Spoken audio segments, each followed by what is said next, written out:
At my own daughter's wedding party, she took the microphone for the toast. My heart swelled with pride, but the words that came out of her mouth were like knives.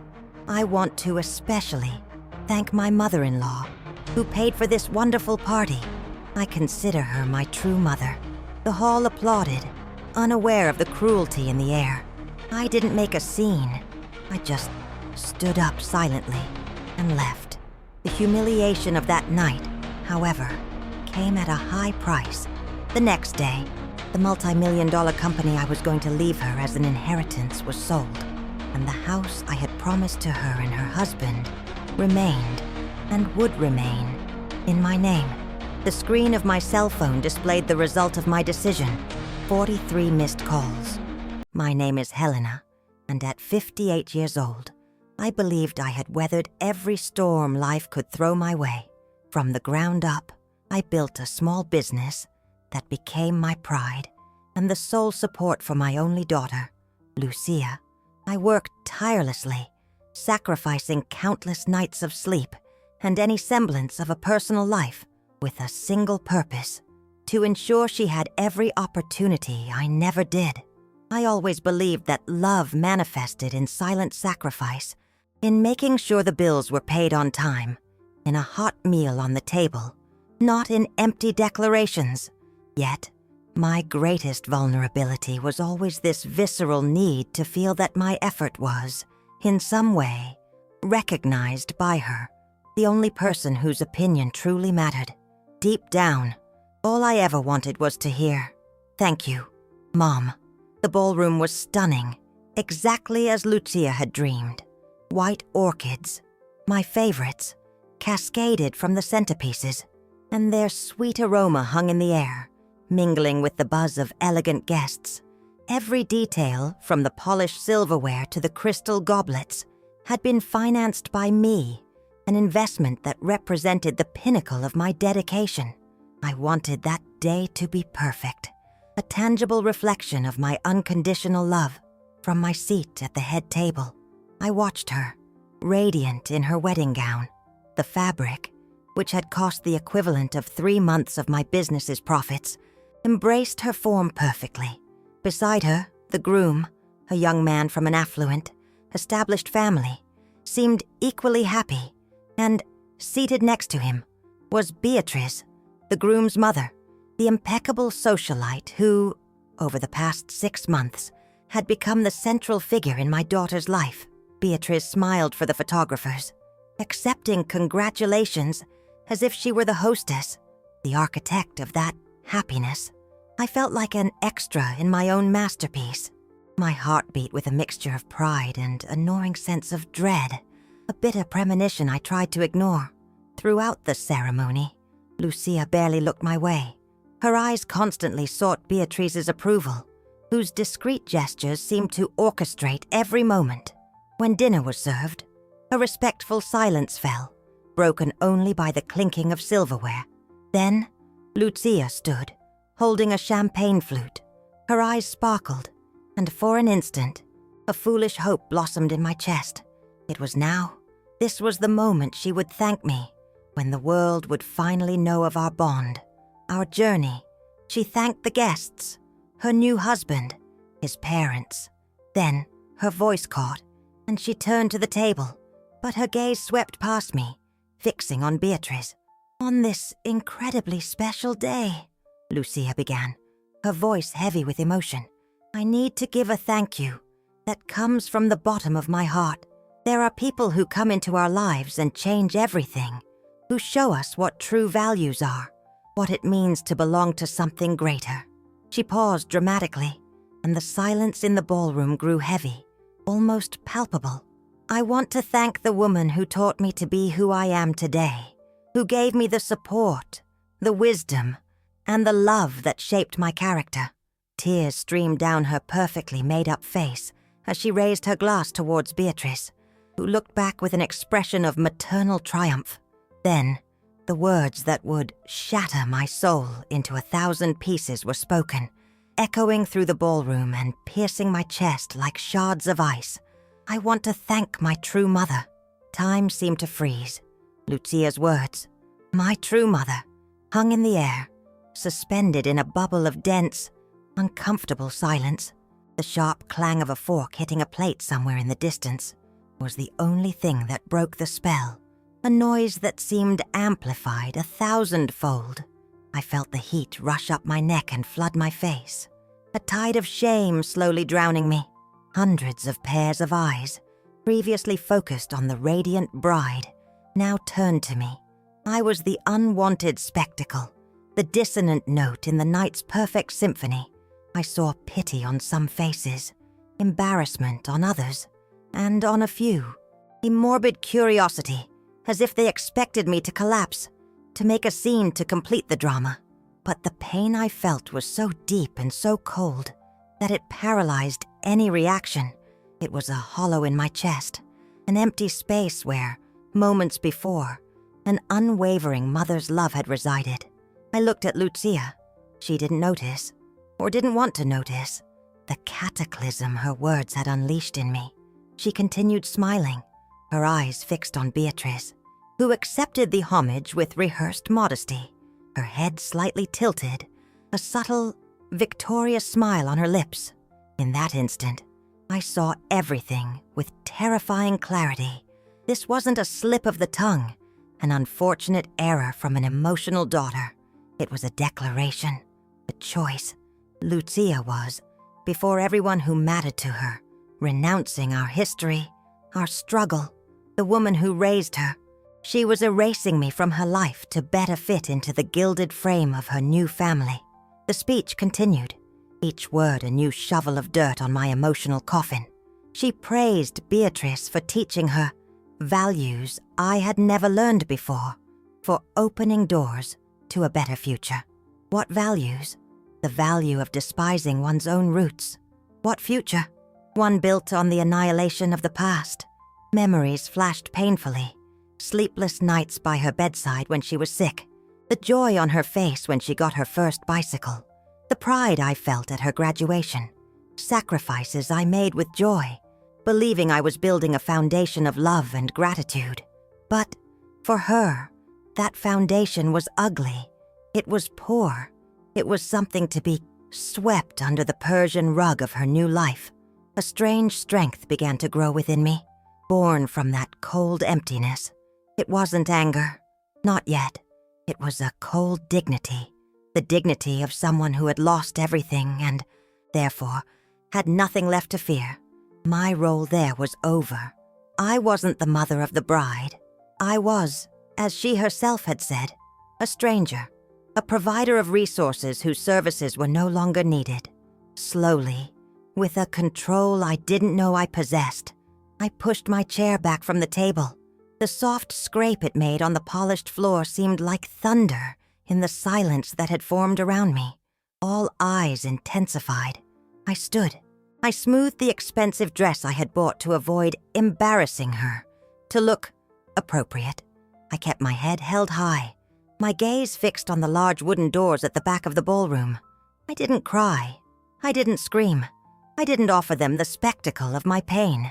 I simply began to walk, crossing the sea of tables, feeling the gazes like needles on my skin.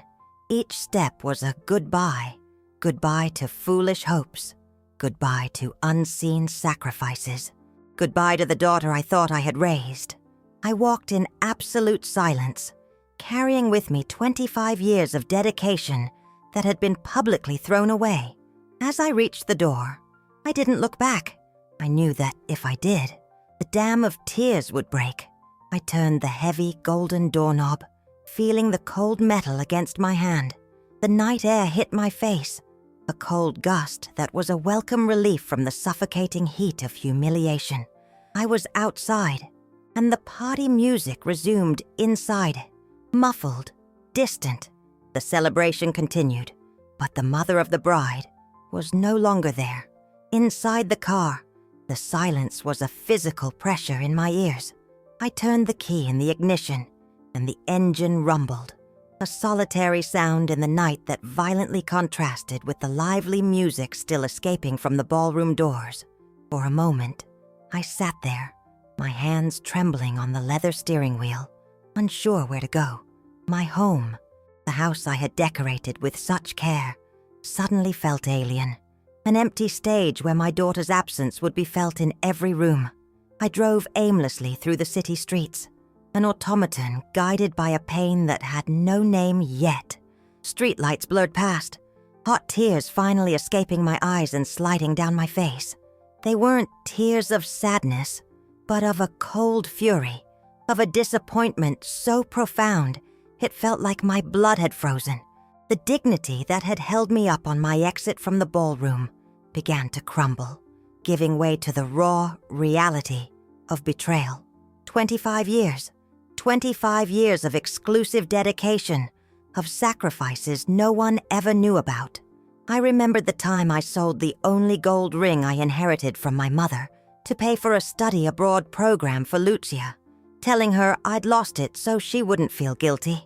I remembered the early mornings I spent sewing her costumes, the weekends I spent poring over spreadsheets so she could have the best school supplies, the best English tutor, the best of everything. I built my business, brick by brick, with the sweat of my brow, not out of ambition, but so she would never know the meaning of lack. The business was more than just an income source. It was the materialization of my love, the legacy I planned to hand down to her, proof that she was the center of my universe. And with one sentence, she had reduced it all to nothing. She had traded me for a woman who offered luxury without history, status without sacrifice. Beatrice didn't have to spend sleepless nights, didn't have to count pennies to buy milk. She simply arrived at the end of the journey and reaped the fruits I had sown with my own hands. The car stopped at a red light, and I looked at myself in the rearview mirror. I saw a 58-year-old woman with red eyes and smudged makeup. I saw the lines etched by every worry for Lucia on my face, and for the first time, I didn't see Lucia's mother. I saw Helena, a woman who had forgotten herself, who had erased herself in the name of a love that proved disposable. It was in that instant that the tide turned within me. The pain began to solidify, transforming into a cold, steely resolve. If Lucia had a true mother, then that new mother could bear the responsibilities the title implied. If my sacrifices had no value, then I no longer needed to make them. My love had been treated as a financial resource, a bank account she could draw from at will. Very well then, the bank was closing. With a determined movement, I changed the car's route. The aimless streets gave way to a familiar path, a commute I had made every day for over 20 years. I wasn't going home to mourn my loss. I was going to my office, to the place where I was more than a rejected mother, to the place where I was the owner, the founder, the driving force, the place I built. And if I built it, I could also undo it. I parked in the spot that had always been mine, in front of the dark, silent building. The mirrored windows reflected the image of a solitary woman in a car. But I no longer felt alone. I felt accompanied by a new and relentless companion, my own will. I grabbed my purse from the passenger seat, my heart beating firm and rhythmic. The pain was still there, a burning ember in my chest. But now it had a purpose. It would no longer paralyze me. It would move me. I opened the car door and the cold pre-dawn air seemed to clear my mind. I looked at my company's building, the symbol of everything I had done for her. And I knew, with absolute certainty, what needed to be done. That night would not end with my defeat. It would end with the beginning of my liberation. The fluorescent lights in the office hummed above my head. A cold, impersonal sound that seemed to mock my party dress, now crumpled and out of place. I sat in my leather chair, the same one where I had spent countless hours building Lucia's future, and felt the weight of irony crush me. The pre-dawn silence was my only companion. My first impulse was to call my lawyer, Dr. Carlos, a sensible man who had known me for over 15 years. It was 3 a.m, but the urgency burned in my veins. The phone rang 4 times before his sleepy, alarmed voice answered. "Helena, what's going on? Is everything okay?" I took a deep breath, my voice coming out firmer than I expected. devoid of any emotion. "Carlos, I need you to initiate, effective immediately, the sale of my company." There was a silence on the other end of the line, so profound I could hear his breathing. "Sell? Helena? What happened?" I thought the transfer to Lucia was already underway for after the wedding. "Plans have changed," I replied, my voice cutting.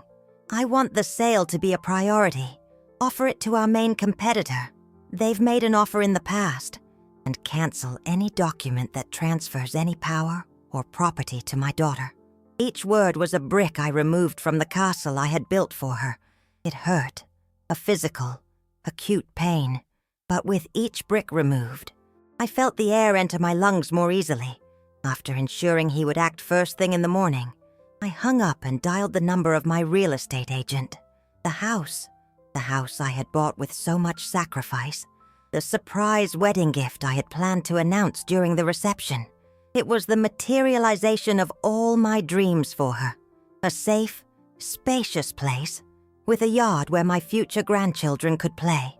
"Ricardo, it's Helena," I said when he answered, his voice rough with sleep.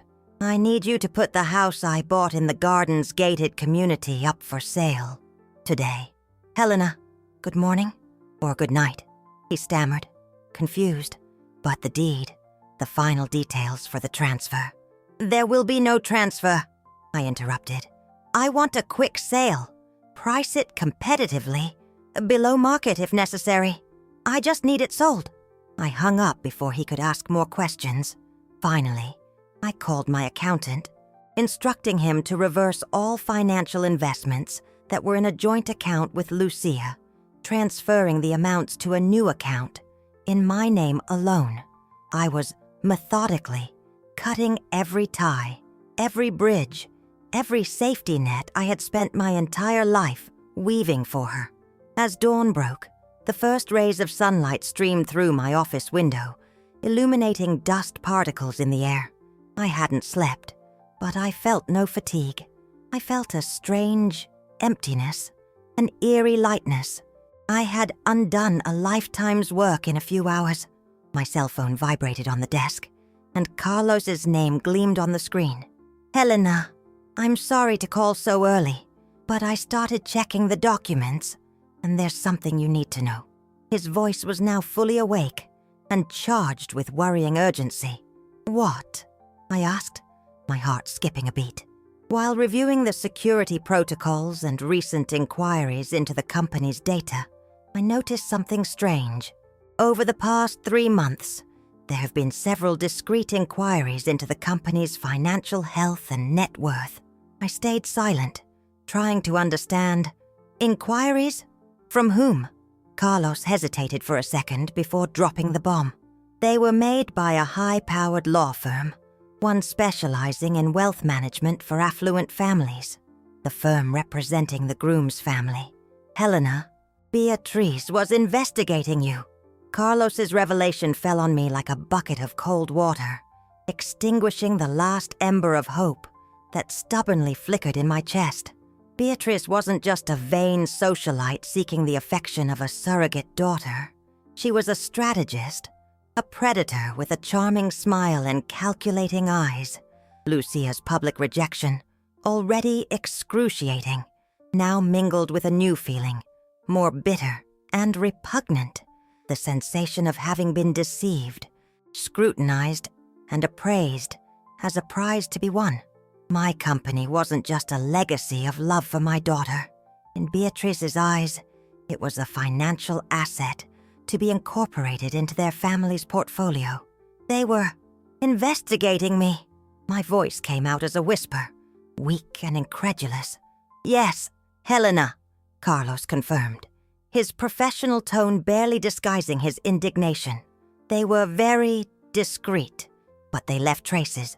They consulted public records, assessed the company's market value, even projected profits for the coming years. They wanted to know exactly how much you were worth." I hung up the phone, feeling a knot form in my throat. The puzzle pieces, which had seemed disconnected before, now fit together with terrifying clarity. Beatrice's expensive lunches with Lucia, the conversations about future planning, the casual questions about my business management. I remembered a day, weeks before the wedding, when Lucia came home excited, recounting how Beatrice had praised my business acumen and suggested I should consider strategic partnerships to expand the company. At the time, I interpreted it as a sign of approval, a bridge being built between our families. Now, I saw the truth. It was reconnaissance, a test to measure the depth of the river before attempting to cross it. And the worst part was Lucia's complicity. Did she know? Did she actively participate in this plan? The question hammered at my mind, each beat a torture. I remembered the sparkle in her eyes when she spoke of Beatrice's generosity, the way she adopted her mother-in-law's discourse about the importance of preserving and growing the family's wealth. My daughter, the girl to whom I taught the value of the honest work and dignity, had become a pawn in another woman's chess game. She not only rejected me emotionally, she offered me as a sacrifice on the altar of her new family's ambition. The sadness I felt gave way to a cold, lucid rage. I wasn't just a heartbroken mother. I was a businesswoman being targeted by a hostile maneuver, and I wouldn't allow it to happen. The decisions I made during the night, driven by pain, now seemed not only justified, but absolutely necessary. They were acts of self-preservation. The day advanced, and my cell phone began to ring insistently. It was Lucia. Her name on the screen, which once brought me joy, now sent a chill down my spine. I let it ring until it went to voicemail. 1, 2, 10 times. Text messages started arriving soon after. First, a simple, Mom, where are you? I'm worried. Then, concern gave way to irritation. Mom, why aren't you answering? We need to talk about what happened yesterday. The word talk seemed like a sick joke. Did she want to talk about my humiliation? About her betrayal? I ignored all messages. I had nothing to say. My actions would speak for me. Late that afternoon, Ricardo, the real estate agent, called with news. Helena, you won't believe it. I already have an offer for the house. A family saw the online listing and is willing to pay our asking price. In cash. They want to close the deal as quickly as possible. The speed with which the universe was responding to my commands was frightening and, at the same time, invigorating. Close the deal, Ricardo, I replied, my voice firm. I want the paperwork signed by the end of the week. That house, the symbol of the future I had dreamed for her, would soon be the home of strangers. With each step I took to distance myself from her, a part of me died. But another, a part I didn't know, stronger and more resilient, was born from the ashes. I was shedding my role as mother provider to rediscover Helena, the woman, and that woman was tired of being underestimated. The 3 days following the wedding were a blur of frantic activity and a deafening emotional silence, while the outside world spun at high speed, with lawyers drafting contracts and agents scheduling viewings. My inner world was in suspended animation. I operated with mechanical efficiency, signing documents and giving orders with a mental clarity that surprised me. It was as if the pain, instead of paralyzing me, had sharpened my senses, focusing my energy on a single objective: to dismantle the empire I had built for an heiress who proved unworthy. Lucia's attempts to contact me became more desperate. The text messages evolved from irritated questions to a tone of escalating panic. Mom, what's happening? I received a bank notification about the closure of our joint account. And a few hours later, a man named Carlos, who says he's your lawyer, called me about the company. What's this sale process all about? I read each message with a tight heart, a duality of feelings tearing me apart.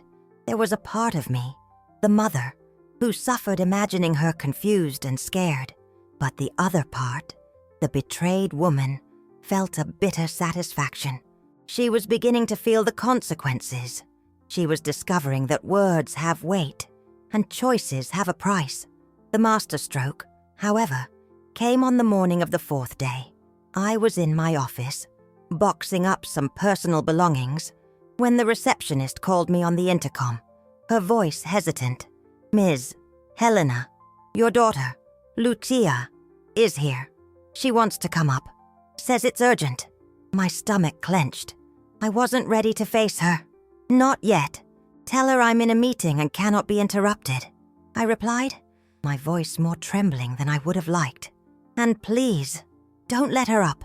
I hung up and walked to the window, from where I could see the building's entrance. Lucia was there, standing on the sidewalk, cell phone to her ear. Her posture, normally so confident and proud, was slumped. She gestured, frustration evident even from a distance. I watched her for long minutes, a statue of hurt on the other side of the glass. She tried to call again. I let it ring. Then, I saw her furiously typing on her phone. Seconds later, my phone vibrated with a new message. "I can't believe you're doing this. What did I do to deserve this treatment? After everything Beatrice did for us, organizing the wedding, you act this way." The audacity of that message stole my breath. The distortion of reality was so absurd it bordered on comical. She couldn't see. Even with the first tremors of the earthquake I had caused, she still clung to the narrative that Beatrice was the benefactor and I, the ungrateful villain. It was at that moment that I knew there was no turning back. She wasn't just under Beatrice's influence. She was completely immersed in the illusion her mother-in-law had created. She had traded our reality, with its imperfections and sacrifices, for a fantasy of wealth and status. And my presence, my history, was an inconvenient reminder of the truth she wanted to forget. I decided to speed up the process. I called Carlos. "I want the sale finalized as quickly as possible. Accept the first reasonable offer. I don't want to auction. I want to resolve this." He agreed, understanding the urgency that was not just commercial, but emotional. Next, I called Ricardo, the family that made the offer on the house. "When can they move in?" "As soon as the paperwork is signed." "Helena, they're ready. In fact, they asked if they could visit the house tomorrow to take some measurements for furniture." "Perfect," I replied. "Schedule the visit for tomorrow afternoon." I knew that Lucia, in her desperation, would eventually go to the house. The gift she certainly expected. It would be her next logical step to look for me in the place that symbolized her future. And I wanted her to find reality. Not me, but the naked, raw reality of her choices, personified in a family of strangers measuring the walls of what she believed was hers. I had settled into a small rented apartment, an impersonal place with generic furniture and white walls that seemed to absorb every sound. It was the opposite of my home, full of memories and colors, and it was exactly what I needed. A limbo, a neutral space to rebuild myself. I spent the entire morning sitting by the window, watching the street activity without truly seeing, waiting. I knew the confrontation was inevitable. It was a time bomb I had set myself, and the ticking was getting louder and louder. Ricardo, the real estate agent, called around 2 in the afternoon. His voice was a mixture of tense professionalism and embarrassment. "Helena, I'm here at the house in the gardens with the buyers. Your daughter, she just arrived." I closed my eyes, bracing for impact. "And?" I asked, the calmness in my voice surprising even myself. "Well, she tried to open the door with the key.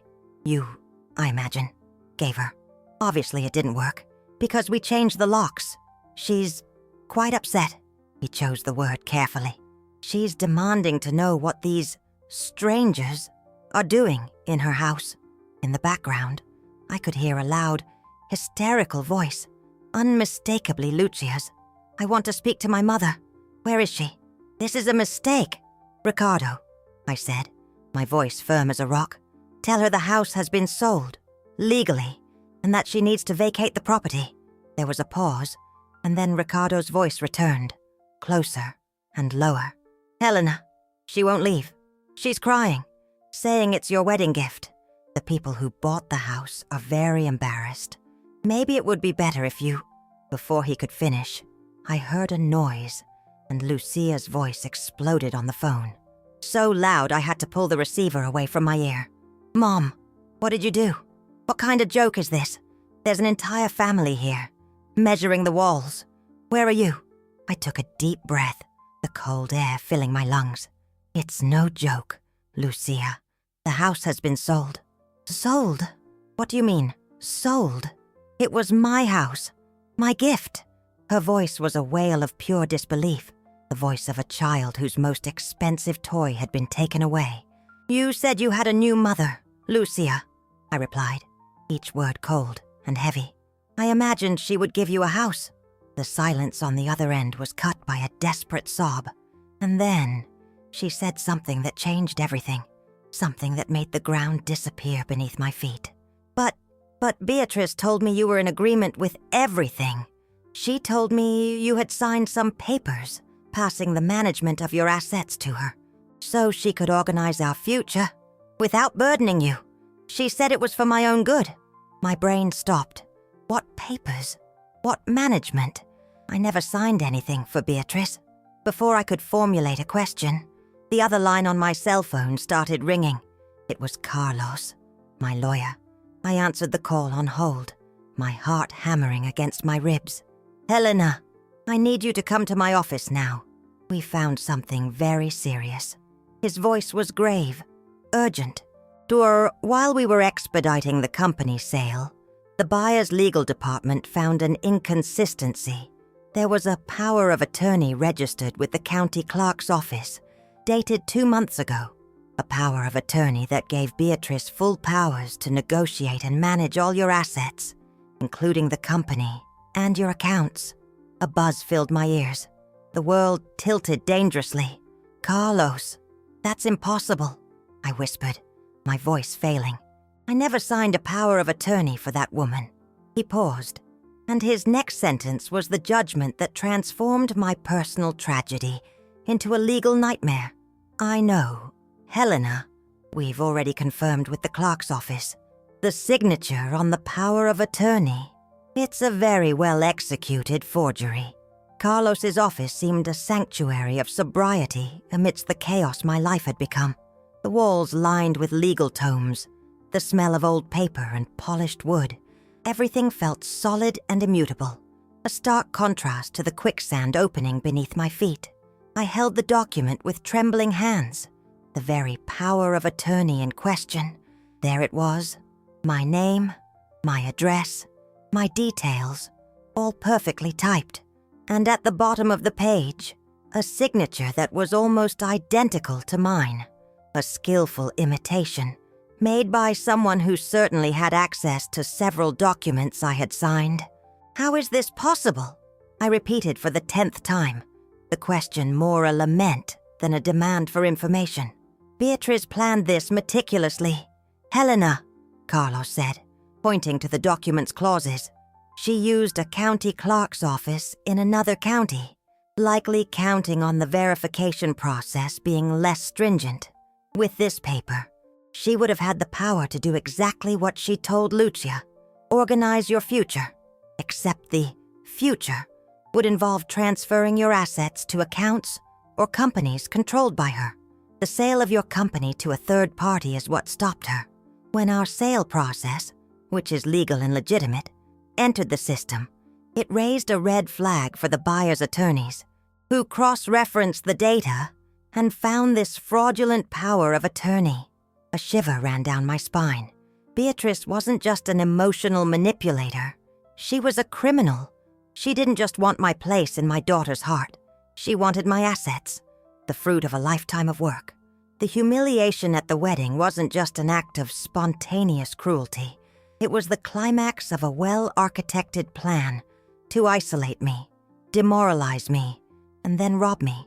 And Lucia, my daughter, had been the beta, the naive and dazzled pawn in this sordid game. The conversation I had with her on the phone, her words about the papers I supposedly signed, now made terrible sense. Beatrice had deceived her, feeding her fantasy of a luxurious life while, behind her back, preparing the blow that would leave us with nothing. My anger, previously directed entirely at Lucia, now shifted to a new target, darker and more dangerous. What can we do? Carlos? I asked, my voice regaining its firmness. This is a crime. Forgery. Fraud. The list is long, he replied, already assuming his battle lawyer's stance. The first step is to file a police report and annul this power of attorney immediately. The second is to notify Beatrice and her lawyers that we've discovered the fraud. This will change the game completely.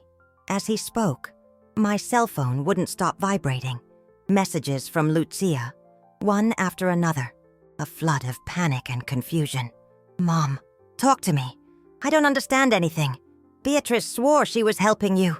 She said you were tired of managing everything yourself and asked for her help. Mom, please, call me. Where are you? I need to talk to you. For the first time, I felt no anger reading her messages. I felt a wave of pity.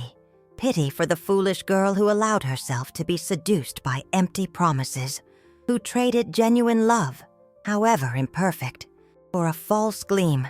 She was as much a victim as I was, although her vanity and insecurity had made her a willing one.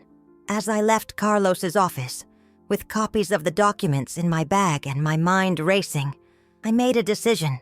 I needed to see my daughter. Not to forgive her, not yet, but so she would know, from my mouth, the extent of the web she'd gotten herself into.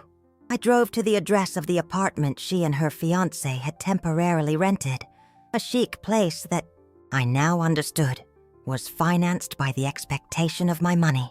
I stopped the car across the street and saw her through the window of what looked like the living room. She paced back and forth, phone in hand, the personification of anguish. Her husband was by her side, trying to calm her, but his expression was also one of deep concern. The fantasy was beginning to unravel, and the reality emerging was far more frightening than they could imagine.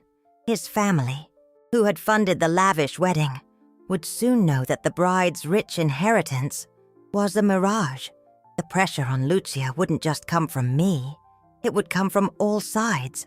I knocked on the apartment door and waited, my heart pounding slowly and heavily. When Lucia opened it, her face was a mask of disbelief and relief. "Mom!" she exclaimed, her voice choked, and made a move to embrace me, an instinctive gesture of a daughter seeking refuge. I took a step back, a subtle retreat that raised an invisible wall between us. The hug hung in the air, awkward and painful.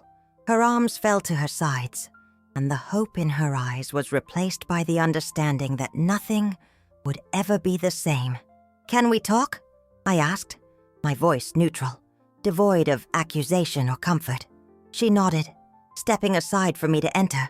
The apartment was modern and impersonal, decorated with the kind of magazine spread furniture that tells no story. Her husband, Marcos, stood in the middle of the living room, his face pale and tense. He greeted me with a formal nod. The awkwardness hung between us like a thick fog. "Lucia," I began, sitting on the edge of an uncomfortable sofa. "I need you to tell me everything Beatrice said to you. Every detail about these papers and the help she was giving me." Lucia collapsed into an armchair opposite me, the tears she had been holding back finally rolling freely. Between sobs, she began to recount the story Beatrice had constructed over the past few months. She explained how her mother-in-law had convinced her that I was exhausted, overwhelmed with work, and needed someone trustworthy to optimize our investments and ensure a peaceful future for both of us. Beatrice made her believe that I was a great entrepreneur, but naive in the world of high finance, and that she, with her experience and contacts, could multiply our assets. "She said you were reluctant to accept help, out of pride," Lucia confessed, her voice low, full of shame. She showed me a power of attorney, said that after much discussion, she finally managed to convince you to sign. She said it was for our good, so she could take care of everything, while we enjoyed life as newlyweds. And you believed her, I stated, emotionlessly. It wasn't a question. I wanted to believe her, she whispered, looking at her own hands. It was all so easy, so perfect. She promised me a world where I wouldn't have to worry about anything, where everything would be taken care of. I looked at Marcos. He remained silent, his gaze fixed on some point on the wall, as if he wanted to disassociate himself from the conversation. And you, Marcos? I asked directly. Did you believe this story too? He started, as if waking from a trance. My mother is a very convincing woman, he stammered. She always handled all the family's business. I had no reason to doubt her. In that moment, the dynamic of that family was revealed to me. Beatrice wasn't just a matriarch. She was a controller, accustomed to having everyone under her thumb, including her own son, who seemed to fear her more than love her. I took a copy of the power of attorney from my bag and placed it on the coffee table. Is this the power of attorney Beatrice showed you, Lucia? She leaned forward, picked up the paper, and her eyes widened. Yes, that's it. Very well, I said, standing up. This power of attorney is a fraud. The signature is fake. I have never seen this document in my life. Your true mother, as you so deliberately announced to 200 guests, was planning to steal everything I built. Everything that would rightfully be yours. The silence that followed was absolute. Lucia looked from the paper to my face, understanding finally piercing the veil of denial. The color drained from her face, leaving her pale as wax. Marcos, meanwhile, seemed to have shrunk. The fantasy of easy wealth, of a life funded by his mother-in-law's inheritance, had just violently crashed into the reality of a crime. This means, Lucia began, her voice a thread. This means I've already filed a lawsuit, I completed, my voice hard as stone. And your mother-in-law will have to answer in court for forgery and attempted fraud. The party's over, Lucia. The news of the lawsuit had the effect of a grenade exploding in the perfectly decorated living room. Lucia stood paralyzed, the fake document still in her hands, her mouth agape in shock. Marcos, on the other hand, began pacing in circles, hands on his head, muttering, No. Denial was the last refuge before the avalanche. She wouldn't do that, he said, more to himself than to us. My mother can be difficult, but she's not a criminal. The facts say otherwise, Marcos, I retorted, my patience wearing thin. And soon, a judge will say the same. My intention in coming there wasn't to offer comfort, but to present the naked, raw truth. I needed them to understand the gravity of the situation, the abyss Beatrice had dragged them into. I left the apartment, leaving behind the echo of my words and the beginning of their lives. Implosion. The journey back to my temporary refuge was the first time in days I felt something other than pain and anger. I felt a profound weariness, an exhaustion that came from the soul. The legal battle ahead would be draining, but it was the easier part. The difficult part was dealing with the wreckage of my relationship with Lucia. In the days that followed, their world collapsed in slow motion. The legal notification arrived at Beatrice's mansion, like a thunderclap in a clear sky. Carlos kept me informed. Her initial reaction was one of arrogance and disdain, treating the accusation as a ridiculous misunderstanding from a disturbed woman. But the arrogance quickly gave way to panic when her lawyers confirmed the strength of our evidence. The forensic handwriting analysis we requested confirmed the forgery beyond a shadow of a doubt. With the fraud exposed, Beatrice's mask began to crumble, and her true nature was revealed. I discovered, through Carlos, that she was deep in debt. The lavish lifestyle, the charity events, the facade of wealth It was all sustained by loans and the constant renegotiation of her liabilities. She was counting on my assets to save herself. My company wasn't just a bonus. It was her only lifeline. The pressure on Lucia and Marcos became unbearable. Marcos's parents, who had always treated their daughter-in-law with a certain condescension, now saw her as the linchpin of a scandal that threatened to tarnish the family name. The wedding, which was supposed to unite two powerful families, proved to be a business deal based on false pretenses. Lucia called me one night, her voice broken by tears. "They're blaming me, Mom. Marcos's parents, their friends. Everyone thinks I knew about Beatrice's plan. They think I was an accomplice. And you were, Lucia," I replied, honesty being the only thing I could still offer her. "You weren't an accomplice to the crime, but you were an accomplice to the illusion. You allowed yourself to be used because the fantasy was more appealing than reality. You traded me for a lifestyle, and now you're discovering the price of it." She didn't argue. She just cried silently on the other end of the line. It was a different kind of cry, no longer that of a petulant child, but of someone beginning to feel the overwhelming weight of her own choices. The new owner of my former company, a serious and pragmatic businessman, called me to finalize the transition details. He was respectful and thanked me for the opportunity. As I hung up, I looked around my small apartment. I had lost the company I built, the house I loved, and most importantly, the daughter I knew. But amidst all these losses, I had found something I didn't know I had lost: my own backbone. I was no longer the mother who accepted everything in silence. I was Helena, and Helena was learning to fight for herself. The revenge, as I initially called it in my pain, no longer felt like revenge.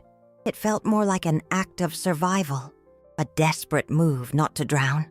And now, floating amidst the wreckage, I began to glimpse solid ground on the horizon. The legal storm, once initiated, followed its course with the inevitability of a natural phenomenon. Beatrice, cornered by the evidence, attempted one last maneuver: emotional manipulation. She called Lucia, crying, saying everything she did was out of love, to protect her daughter-in-law's future from my impulsive decisions. She claimed I was being influenced by greedy lawyers and that, if they dropped the charges, everything could be resolved within the family. But the magic was broken. Lucia, her voice still fragile but with a newfound firmness, refused to listen. For the first time, she hung up on her true mother. Lucia's relationship with Marcos began to crumble under the pressure. His family, obsessed with controlling the damage to their reputation, pressured him to distance himself from the scandal. This meant distancing himself from Lucia. Family dinners turned into veiled interrogations, conversations filled with indirect accusations. Marcos, a man who had always lived in his mother's shadow, he didn't have the strength to defend his wife against his own family. He became withdrawn and distant, leaving Lucia completely isolated in a world that, weeks before, had celebrated her. It was during this period that I received an unexpected visit. There was a knock at my apartment door, and when I opened it, I found Marcos, alone. He looked older, his shoulders slumped, his expression tired. "Miss Helena, may I come in for a minute?" he asked, his voice low. I hesitated, but the desperation in his eyes convinced me. He entered and stood in the middle of my living room, unsure what to do with his hands. I came to apologize," he said, finally looking at me. I was weak. I saw what my mother was doing, the way she was manipulating Lucia, the way she was pushing her away from you. I didn't agree, but I never stood up to her. It's easier to just go along with her. His confession brought me no satisfaction, only a deep melancholy. It was the story of a man who never learned to be his own man. "I love Lucia," he continued, his voice choked. But I don't know how to protect her from my own family. They want me to choose a side, And if I choose Lucia, I lose everything. Their support, my place in the family business, everything. He was asking me for advice, or perhaps absolution. I had neither to offer. That's a choice only you can make, Marcos, I replied, my voice softer than I intended. But know that love that demands you abandon your values isn't love. It's control. He remained silent for a long time, absorbing my words. Finally, he thanked me and left, leaving me with my thoughts. His visit, though sad, made me realize something important. My pain, which seemed so unique and personal, was just part of a tangle of toxic relationships and human weaknesses.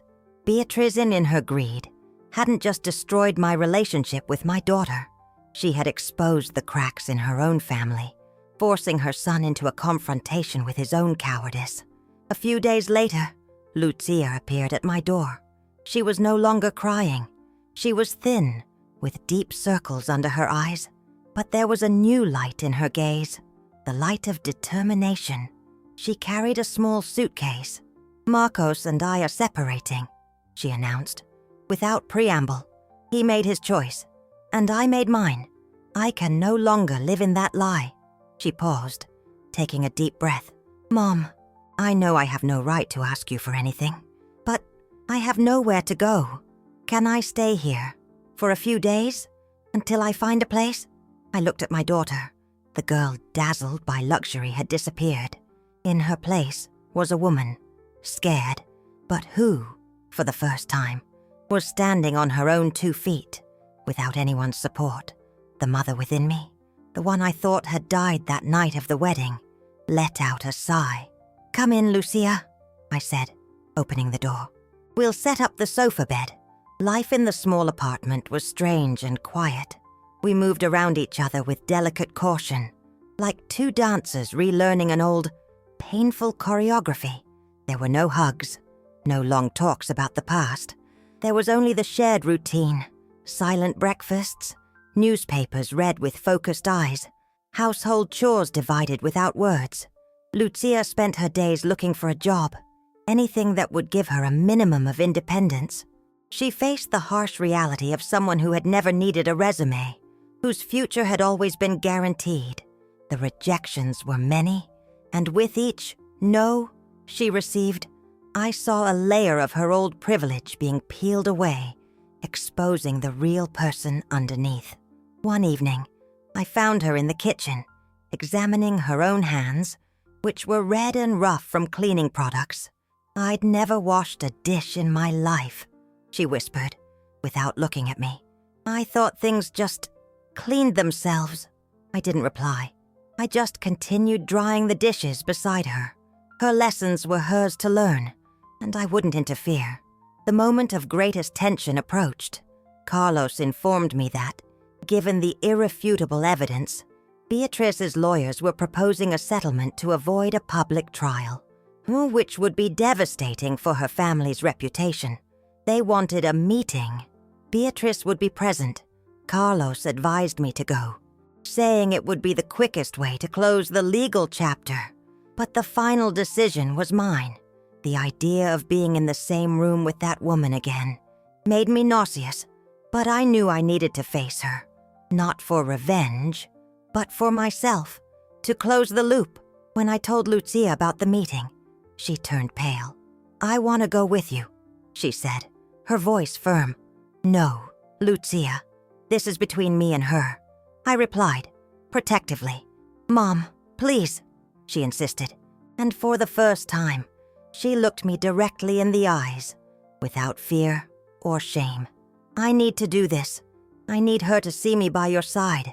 I need to tell her, looking her in the eyes, that you are my mother. The sincerity in her voice disarmed me. She wasn't asking to be forgiven. She was asking for a chance to redeem herself, to take a stand. I nodded. The next day, we entered Carlos's office meeting room together. Beatrice was already there, seated beside her lawyers. She looked older, her impeccable smile replaced by a mask of tension. Her eyes flared with surprise and anger upon seeing Lucia enter beside me. She opened her mouth to speak, probably to initiate another of her manipulative games. But Lucia was quicker. "Beatrice," my daughter said, her voice clear and strong, echoing in the silent room. "I came here today to tell you that I know everything. I know about the fraud. I know about the lies. I know about your greed. You didn't just use me to try and steal from my mother. You used my love, my admiration for you, and turned it into something dirty." Beatrice went livid, speechless. "For months," Lucia continued, "you made me believe that my mother wasn't enough, that our origins were shameful. You sold me a dream that was, in fact, a nightmare. You made me humiliate the only person in the world who always loved me unconditionally." She took a step forward, stopping beside my chair, and placed her hand on my shoulder. The touch was light, but to me, it felt like the weight of a promise. "I made a terrible mistake, a mistake that I may spend the rest of my life trying to make amends for. But my place is here, beside her. My true mother isn't the one who offers me luxury, but the one who offers me the truth. And the truth is, you are a fraud." Then, Lucia turned to me. Silent tears streamed down her face, but her gaze was firm. "Mom, I love you, and I'm so sorry. It was there, in that sterile room of lawyers, before the woman who tried to destroy us, that my heart, frozen for weeks, finally began to melt. The words I had waited my entire life to hear were spoken, not in a wedding speech, but amidst the wreckage of our lives. And they were 1,000 times more valuable." Lucia's words hung in the air, completely redefining the room's atmosphere. What should have been a cold legal negotiation had transformed into an emotional reckoning. Beatrice, for the first time since I met her, seemed small and defeated. Her most powerful weapon, manipulation, had been neutralized. She looked at her former daughter-in-law, then at me, and there was no longer arrogance in her gaze, only the exhaustion of someone unmasked. The lawyers, realizing they had lost control of the situation, cleared their throats and tried to regain order. "That said," one of them began, hastily, "our client is willing to sign a confession of fraud, nullifying the power of attorney, and agreeing never to have any contact with you or your daughter again. In exchange, we request that criminal charges not be pursued." I looked at Carlos, who gave me a slight nod. It was a good deal. It would avoid years of legal battles and give us what we wanted most, peace. But before accepting, I had one condition. "I accept," I said, my voice resonating with a newfound authority. "With one condition. I want an apology. Not for me, for my daughter." All eyes turned to Beatrice. Her lawyers looked uncomfortable. It was an unusual request, not in any contract. Beatrice stared at me, her wounded pride battling against her instinct for self-preservation. For a moment, I thought she would refuse. But then, she looked at Lucia's face, a face that once reflected blind adoration and now showed unwavering disappointment. In a low, almost inaudible voice, she said, "I'm sorry, Lucia, for what I did. It wasn't much, but it was enough. It was the final admission of her defeat. The agreement was signed, and the legal chapter of our lives was closed." We left the building, and the afternoon sun never seemed so bright. Lucia walked beside me in silence, the hand that had once rested on my shoulder now gently holding mine. It wasn't a gesture of dependence, but of partnership. We had entered that room as two broken people and emerged as allies.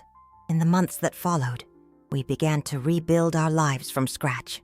With a portion of the money from the company's sale, I bought a small townhouse in a quiet neighborhood, a place without the pretensions of our old house, but which quickly filled with a new kind of warmth. Lucia got a job as an administrative assistant at a small company. The salary was modest, and the work routine, but she embraced it with fierce gratitude. She came home tired, but with a gleam of pride in her eyes I had never seen before. She was learning the value of money earned through her own effort. The reconciliation wasn't a single event, but a slow, gradual process. There were days when the silence between us was heavy, laden with memories of the pain we had caused each other. But, little by little, we began to talk, not about the past, but about the future, about her dreams of, one day, returning to school, about my plans to open a small coffee shop, a business without the pressure from before, driven only by pleasure. One Sunday afternoon, while we were tending the small garden in the backyard of our new house, Lucia stopped digging and looked at me. "Mom, do you think you'll truly forgive me someday?" I stopped what I was doing and wiped my hands on my apron. "Lucia, forgiveness isn't a switch you can just flip on and off," I said, choosing my words carefully. "It's like this garden. We pull the weeds, prepare the soil, plant new seeds. It requires work, patience, and sun. Some scars remain in the ground, but if we take good care of it, the flowers grow again, even stronger." She smiled, a genuine smile, the first I had seen in a long time. "Then we'll be good gardeners," she said, returning to tend the flowers. And I knew, in that moment, that yes, we would be. The bridge between us, which had been burned to its foundations, was being rebuilt, board by board, with a new and more resilient material. Mutual respect. 2 years passed. The small townhouse with the backyard garden became our home. A refuge of peace built on foundations of truth. The coffee shop I dreamed of opening became a reality. It's called New Beginnings, a small, cozy place, smelling of orange zest cake and fresh coffee, where neighbors gather to chat. I work behind the counter, no longer out of necessity, but purely for pleasure. I serve tables, get to know my customers, stories, and for the first time in my life, I feel like I'm working for myself, for my own happiness. Lucia blossomed in a way I never could have imagined. After a year in the administrative job, she saved her earnings and enrolled in an evening landscaping course, an old passion she had stifled under the expectations of a luxurious life. Today, she works during the day at a flower shop and studies at night. She comes home with dirt under her fingernails and an honest fatigue on her face, but her eyes sparkle with a purpose that money could never buy. She is responsible for our small garden, which has transformed into an oasis of colors and scents. As for Beatrice, the news that reached me was sparse and sad. The scandal, even hushed, destroyed her reputation. Debt surfaced, and she had to sell her mansion and much of her assets. She now lives a discreet life, a shadow of the socialite she once was. Marcos filed for divorce from Lucia a few months after the scandal, and, I heard, remarried an heiress his family approved of. They disappeared from our lives like ghosts from a distant past. Our relationship, Lucia's and mine, is no longer one of provider and dependent. It's a partnership. We share bills, chores, and most importantly, joys and worries. We talk about everything, with an honesty that was once impossible. She tells me about her classes, about the rare types of roses she's learned to cultivate. I tell her about the new kind of bread I'm testing at the cafe. These are simple or mundane conversations, but they form the tapestry of our new bond, a bond woven with threads of mutual respect and admiration. One Saturday afternoon, Lucia came home with a vase of white orchids, my favorites. They were exactly like